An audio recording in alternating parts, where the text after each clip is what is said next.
안녕하십니까. NWTV 한국어 뉴스 진행의 박미경입니다. 근로기준법에 의하면 5인 이상의 노동자가 있는 사업장에서는 1년 이상 근무한 노동자에게 퇴직금을 주어야 합니다. 그러나 아직까지도 이주 노동자에게 퇴직금을 타기란 쉽지 않은 일인 것 같습니다. 버마에서 온 카인 씨는 부모님이 편찮으시다는 연락을 받고 5년간 일해온 사업체를 그만두고 고향으로 돌아가기로 했습니다. 그러나 카인 씨는 4개월째 출국도 못하고 다시 일을 하지도 못하고 있는 실정입니다. 버마로 돌아간다는 얘기에 사업주가 퇴직금을 내주지 않고 있기 때문입니다.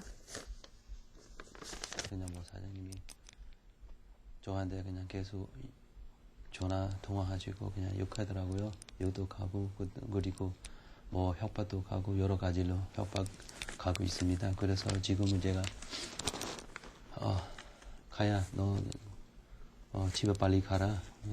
계속 이런 식으로 나오면 그냥 너는 사람 찾으면서 그냥 너는 죽어버리겠다고 그 협박도 가고요. 계속되는 사업주의 협박 속에 카인 씨는 서울의 한 인권 모임에 찾아갔습니다.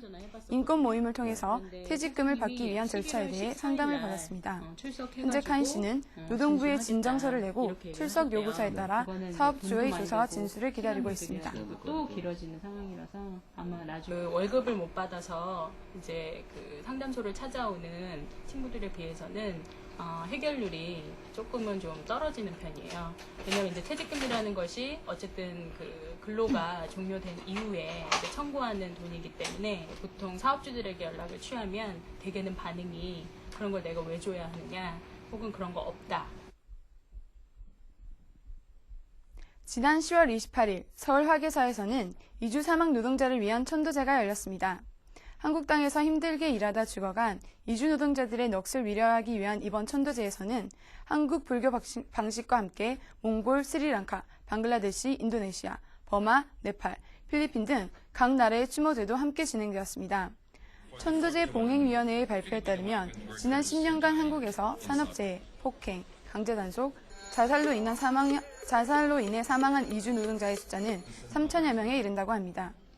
화계사 수경 스님은 이번 행사가 한국에서 억울하게 인권을 유린당한 이주 노동자와 그간의 잘못을 참회하려는 불자들이 함께 손을 맞잡고 이주 노동자 문제를 적극적으로 해결해 나가기 위한 첫걸음이라고 밝혔습니다.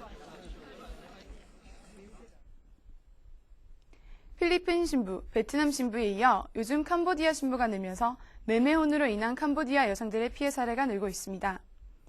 올 한 해 배우자 자격으로 한국 비자를 신청해온 캄보디아 여성은 지난해 360여 명에 비해 4배가 늘어 1,300여 명이 넘었습니다. 국제결혼중개업체도 캄보디아 여성만을 알선하는 업체들이 눈에 띄게 많이 늘었습니다. 이러한 변화는 베트남에서 국제결혼중개업이 단속이 강화되자 중개업자들이 캄보디아로 눈을 돌렸기 때문입니다. 그러나 아직 규제와 단속이 없는 상태에서 캄보디아 신부들의 피해 상당 건수는 갈수록 높아지고 있다고 합니다. 캄보디아가 유독 그 남편과 나이 차이가 굉장히 더 많이 나는 것 같아요. 보통 20살 정도 이렇게 다른 나라들이 나는데 캄보디아는 30살, 40살 이렇게 나는 경우들도 있고요. 그 지방 쪽이 많거든요. 캄보디아는 아무래도 서울보다는 목포나 이런 그 전라도 해안 쪽이 많은데 그런 쪽에서 여성들이 와서 이제 이렇게 잘 힘들 때 결혼중개업체에서 나가서 돈을 벌어라. 그러면은 그리고 이제 그 돈을 결혼중개업체에서 3분의 1을 가진다든가 월급을 그런 식의 상담들이 많이 들어오고 있는 것 같아요. 독일로 이주노동을 떠났던 20대 청년 11명이 40년 만에 한국에 돌아왔습니다. 11월 5일 서울 명동에서 기자회견을 가진 이들은 우리 사회와 정부를 향해 불과 30년 전 우리의 처지를 기억하자며 차별 없는 이주민 정책을 호소했습니다. 1960, 70년대 주로 광부와 간호사로 일했던 이들은 한국의 이주노동자 인권 침해 소식을 듣고 같은 이주민으로서 부끄러움을 느꼈다고 이야기하고 있습니다.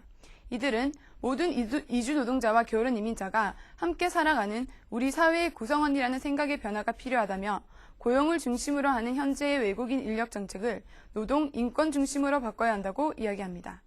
또한 이주 노동자에 대한 단속과 강제 추방을 즉시 중단하고 결혼 이민자에 대한 일방적인 한국인 대기 정책을 개선해 나가야 한다고 한국 정부에 촉구했습니다.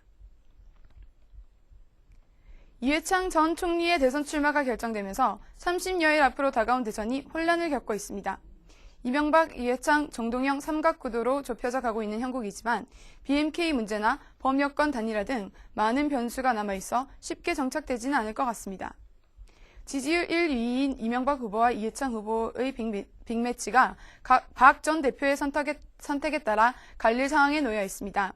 한편 범여권은 후보 단일화와 당 통합 문제에 관한 논의가 진행 중이나 후보들의 이해관계가 제각각이라 단일화에 성공할지는 미지수입니다. 지난 11월 4일 무샤라프 파키스탄 대통령은